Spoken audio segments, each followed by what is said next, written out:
Hello everyone, I am Dr. Vanita Khanna, your own occupational therapist. Today we will be talking about gross motor skills. Some parents had requested me, ma'am, we want some gross motor skills which are, you can demonstrate the activity and we'll be able to, use them easily at home. So therefore this is again a video on gross motor skills. Part 2, I am going to show you some activities, how we can perform.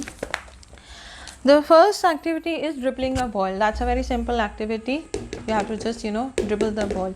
Right now I'm doing it on the table, but you have to make your child dribble the ball on the floor, and so the normal dribbling can be done. Another modification for that is, I've already drawn this up, so you can see you can make boxes on the floor. Whatever you have, the floor can be made of marble or tiles, so you can make these big boxes, and you can number them. So this is up to you, depending on your child's ability. You can make maybe only 2 boxes, 1 and 2, you can make 3, you can make 4. How well your child can perform this activity, depending on the number concept is clear or not. So dribbling the ball will be done on the numbers. So you can give a command to your child, dribble on third, and the child will dribble on the third one. Dribble on first, and the child will dribble on the first. Dribble on second, and the child can dribble on the second. So randomly you have to command your child to dribble on the number which box he has to dribble. Now since this is on paper, it's very small, but if you make it on the floor, you can make a big box, a big box. When the child dribbles, he has to direct the movement also. Now dribbling was in a straight line normally, if a child can dribble well. When this is being done, the child would dribble, okay, first number, the third number, the first number, the second number, the first number, and the child will improve his attention skills as well. So this is another very good activity for gross motor skills. Next coming up is the zigzag obstacles. In that, I am taking these as obstacles. You can use anything. You can use water bottles as well, So the ball has to be manipulated by the foot. Basically what the child has to do is, you can keep these obstacles in a random fashion. You can keep it in a straight line. You can keep it, randomly somewhere. And there is a starting point. This is a starting point. This is an end point. You have to mention to the child, this is your starting point. This is your end point. The child will move the ball from, around these obstacles with the help of leg. So that is another very good gross motor skill activity.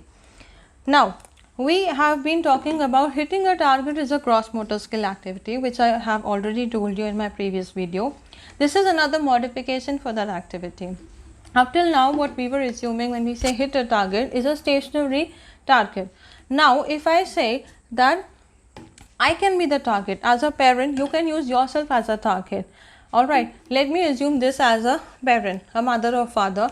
So you can, you can be the target. The child can be here. This is the mother or father, and the target has to move. Basically, what I am saying is that the child has to hit a moving target. In case you don't want to do that, you can hang something from the ceiling, some kind of a rope or some kind of the hoopla or something you can use, and the child can throw a ball within that hoopla and or some kind of target which can move, and the child can hit that target. Basically I am saying moving a target, hitting a ball on a moving target. So the best thing that can be done is, you can take yourself as a target and you can move left right, not to and fro, only left right, and the child can hit you with a soft ball. So that's another very good activity, and also it will improve eye hand coordination, also it will improve attention skills. So it's a very purposeful, very good activity. Next, when we are talking about this is, if you have plants at home, please make use of it. Gardening is a very good gross motor skill activity. Watering the plants is a very good gross motor skill activity. I am taking up these 2 baskets or 2 containers or 2 buckets. I am just actually demonstrating it. Let these be 2 buckets. Take a mug. This bucket is full of water and this is an empty bucket. It is kept at a certain distance depending on your child's ability. You can keep it at 4 feet, 6 feet, whatever is available, and how well your child can perform this. The child is going to fill the mug from this bucket filled with water, come up here and drop it without dropping any water in between. So that is the activity which you have to try. Let the child fill the mug with the water, come to the B bucket and pour it down. This is another activity. Then what we can do is, you can use clothes at home. We all have sheets. Why not make use of that for learning skills? So this is a full bed. That's a big bed sheet. Folding these clothes is a very good gross motor skill, and that too if it is done independently by the child. I know it's a big task, but eventually if you start teaching your child how to do it, this is going to be a very good skill activity, because it is going to use all your arms and your upper body to support while folding it. Another use you can take, you can make use of this is, if you have something for hanging these sheets is a very good activity. So hanging the entire bed sheet overhead is a very good activity that you can make use of. Then another thing what you can do is, I'm sure everybody has different containers in their home, so why not use them? Stacking these containers, these big containers, I've used them for demonstration. You can take more, you can take containers of different size, different shapes, and stacking them one above the other. Now this is going to be very easy for some kids, so you don't have to do them. For some kids it's going to be again a big challenge. So as I always say, you have to decide which activity is to be performed with your child depending on what your child current abilities are. If your child faces issues like faces challenges with stacking objects, stacking containers, then you can use this activity.